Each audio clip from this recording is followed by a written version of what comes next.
ay ñagas ñagas ak yu niru ay gàllankoor waaye loolu lépp saa borom daan na ko saafara ci def ci xolub nit ki mu dëggu te dëggal ci lam nekk te xool ci yàlla rek bañ a geesu maadaama man lam yaltafit lil xalqi yaxwil wusula lil ilahi l xaq foofu rek la jëral waxe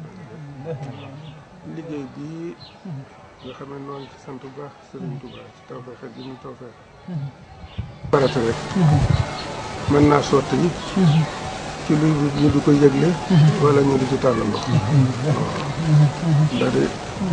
bari na ci loo xam ne bu nangoo mu doxee noonu sax yéen ñëpp maase jariñu waaye du lott ci doxal ko de bu ngeen gisee ne fii mu nekk weeru gàmm bi laa jóge woon Touba booba tey maa ngi ci daara yi rek waaye fenn ku ci nekk ku fa taxawal boppam dana xam ne diggante boobu lañ fa liggéey daanaka day mel ne bu fekkoon ko ne lii fukki weer ñaar lu kulli ma xastu xabla lépp li wa sikal karim fa baarik lii fiihi maa xaaba minhu wa maa xadara washhad lii bi anni nawaytu an laa amudda yadi fii baqiyati wa bi ila siwak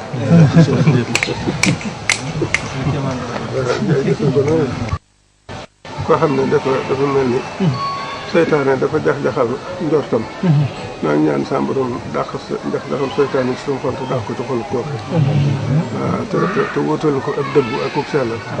ak yéene ngir jëm yàlla jonte bi Sëriñ Tuubaa rek su mën a doon daal loolu la ñu yéen suñu bopp di ko ñaanal di ko yéen di ko ñaanal te ku mu ci mën a doon na xam ne tàll lu loxo kenn mosu leen gis benn bataaxal mosu leen dégg benn communiqué li mu nekk na ma ca waxaan ca ay bis nga jëkk ji gi moom ku baax ki battalee liggéey bi fas yéen na liggéeyee ko moom mii di Cheikh Saliou na ma liggéeyee loolu Serigne Touba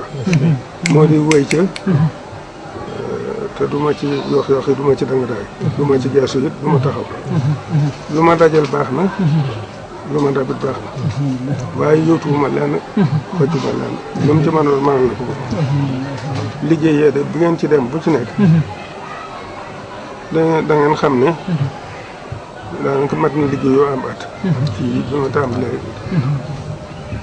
rabiul awal ak léegi waaye amu ci benn boo xamante ne communiqué na ko wala mu woote ci kenn ku ci laam-laamee ko wax lenn it foofu rek lenn bi nekk te demuñ ko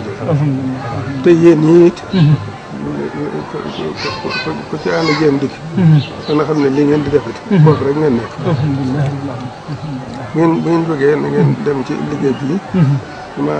daara yi nga xam ne mooy yi féete xel ko néeg yi jëkk yi nga xam ne moom lañ ci jëkk sanc te saayir si xaw a fargaay ñu ko daan tàmbalee yeesal barab bi nga xam ne mooy barab yi ñu ko daa siyaar yi moom lañ ciy sësale bëgg nañ cee boole jullikaay yi ni sanc yi nga xam ne moom lañ sancoon ginnaawam ngir xatu ñu fi daje it la ci des rek mooy raaxub biti biir miir bi ak biti bi loolu yi ñu ngi koy tàmbalee waajal tey jii benn yi dañ tàmbali dikk deen suuf waaye loolu lépp day ci barkeem ak tawfeexam ndimbalam amu ci dara lu may laaj kenn dimbal lépp mën naa dox incha allah ñu fas yéene ànd ak yow ci loolu rek nag daa ngeen dégg suñu jëwriñ yi jiitu d'accord noo ngi ci liggéey sañ waaye li ma defal la waaye laajuma kenn dara moom rek def ceeg sotti ci nag dara du ko génn